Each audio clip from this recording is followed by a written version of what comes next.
എല്ലാ ദേഷ്യപ്പെടലും ദേഷ്യം കൊണ്ട് മാത്രം ഉണ്ടാവുന്നതല്ല. ചിലത് പറയാതെ പറയുന്ന സങ്കടങ്ങൾ കൂടിയാണ്. ഏറ്റവും നല്ല ആയുധം ക്ഷമയാണ്. ഏറ്റവും വലിയ പ്രതികാരം മൗനമാണ്. ഈ ലോകത്ത് എന്ത് പൊട്ടിയാലും ശബ്ദമുണ്ടാകും.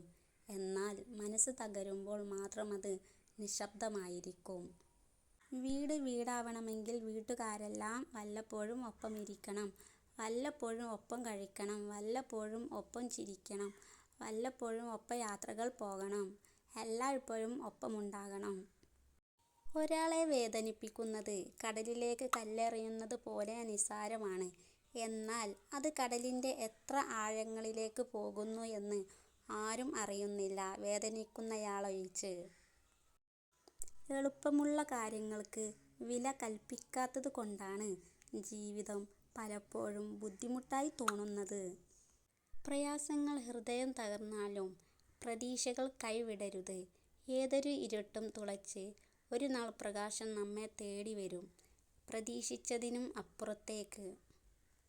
മരിച്ചു കഴിഞ്ഞാൽ നിന്നെ കാണാൻ വരുന്ന 100 ആളുകളേക്കാൾ വിലയുണ്ട് ജീവിച്ചിരിക്കുമ്പോൾ നിന്റെ വിഷമം കേൾക്കുന്ന ഒരാൾക്ക്.